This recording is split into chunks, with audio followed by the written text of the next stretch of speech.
Hey, Rexx Arkana here with Jamie Blacker from ESA. Jamie, it's good to see you again. Nice to see you again, buddy. We seem to always keep meeting at these festival performances, mostly in the Americas, I've noticed. Yeah, it certainly feels that way. Every time I bump into you, it's do some sort of whiskey-drenched festival.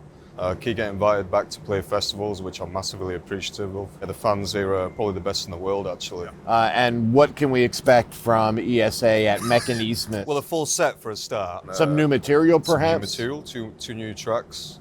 That's basically to persuade my record label that I am writing for the next album. It's some evidence on stage. I'm going to do everything I can to make it the best set it can be. It'll be high energy. It'll be the same shit as always, just high energy.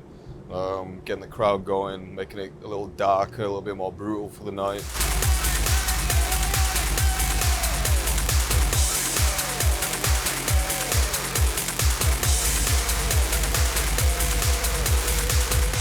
Lots of different styles at Mechanismus Festival. Yeah. Anybody in particular that you're excited to see?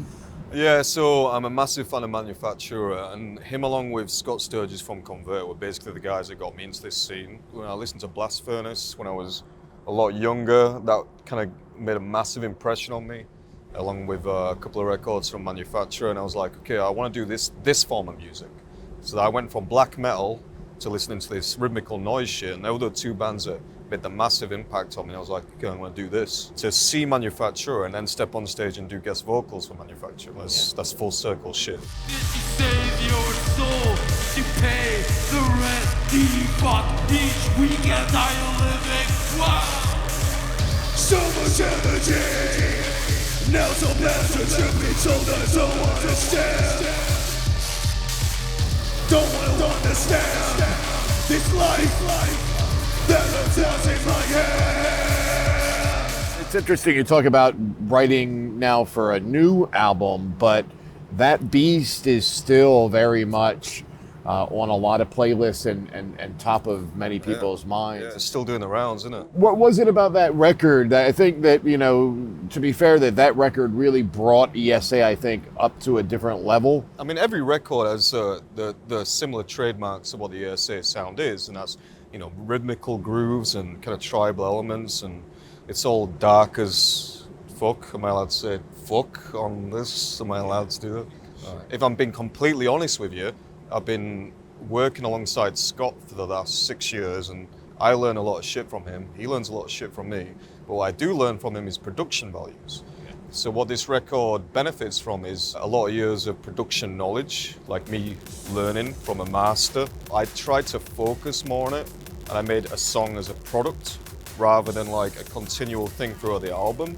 Whereas the rest of the albums, you kind of almost have to listen to the other tracks to make it feel just as good. Sure. Well, I think it's interesting that you say that, because I do think on a track like Bad Blood Will Out, for example, it does have that sort of very Ivardensphere-esque cinematic type of build to it. We actually filmed a video for that before I wrote it. We filmed what you now see as a music video for Bad Blood Will Out well before I wrote it.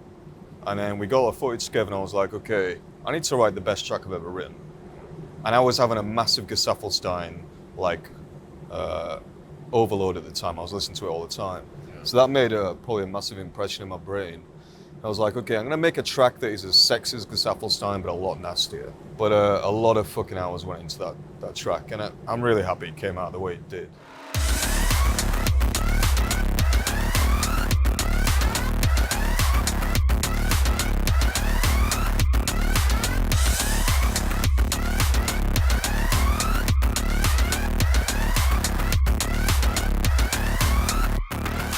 Is it all one sort of cohesive thing for you? The music, the visual, the sensation? I'm really interested in music videos. I'm really interested in film. I love films. I spent half my life watching films.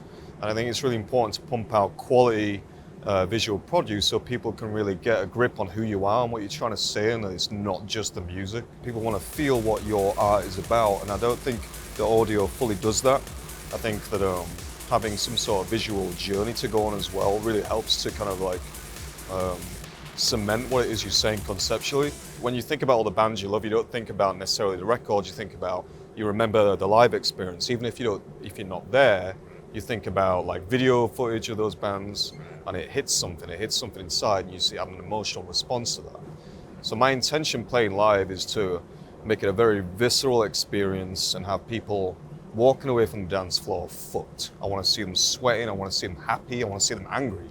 You know, it needs to be an emotional experience. So my job is to make them forget about judging and just start moving. Yeah. So yeah, I'm looking forward to it. Ready for war here at Mechanismus Festival with Jamie Blacker and ESA.